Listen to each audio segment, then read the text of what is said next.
Making security for its members, protecting them from harm, is the state, Leviathan's home turf.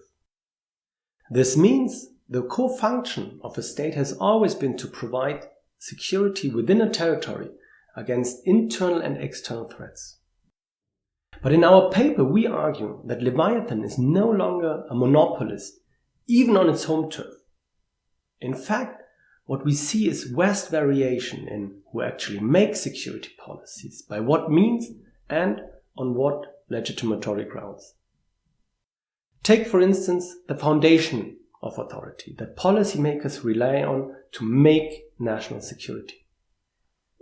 Normally they refer to political authority, in advanced democracies usually provided by democratic elections. However, in an increasingly complex environment, these policymakers do not only have to draw on the advice of experts. Instead, these experts sometimes exercise authority themselves, so that the elected policymakers can no longer neglect what we call in a minute epistemic authority. This is something we identify in new technological fields such as AI, cyber, but we also observe a key role for intelligence experts, and even in the development of doctrine and the design of military operations, private security experts play a key role.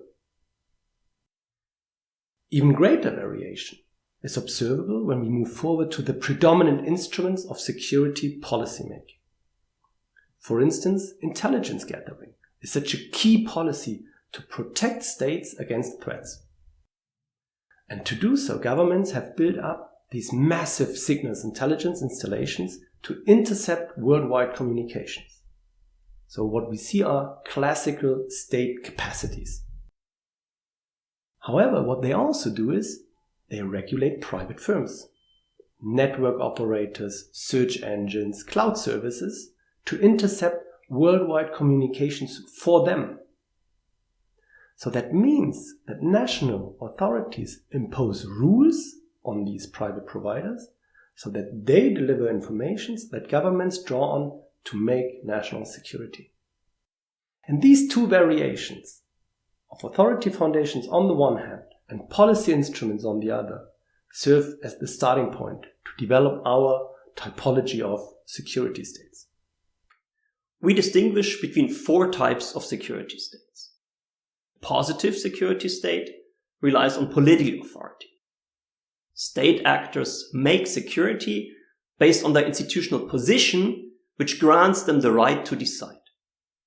And they draw on coercive state capacities, standing armies, state-controlled defense industries, to directly produce collective security goods.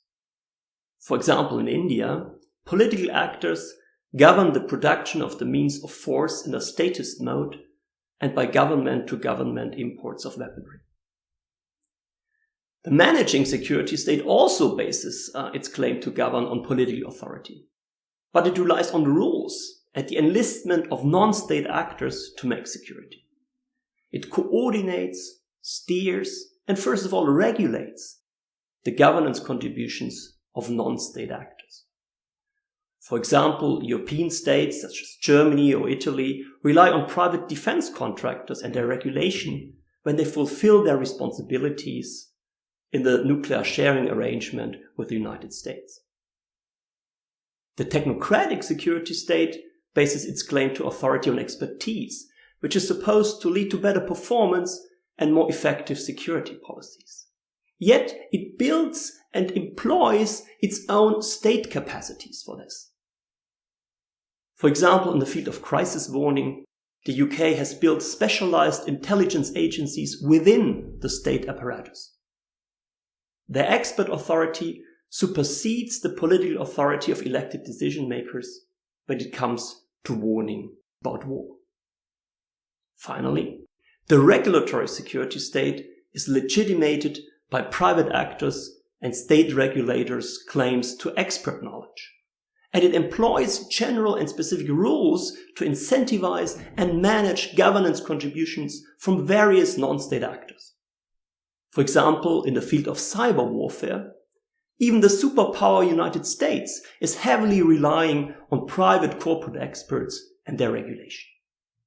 Now, what can we learn by differentiating Leviathan into different types of security states? Well, first, our typology helps to map and capture contested complexity in the making of contemporary security policies. In our current project on the making of national security, we now build on this descriptive typology to also study the causes of this variation over time, across countries, and across fields. Second, our typology advances regulatory governance theory.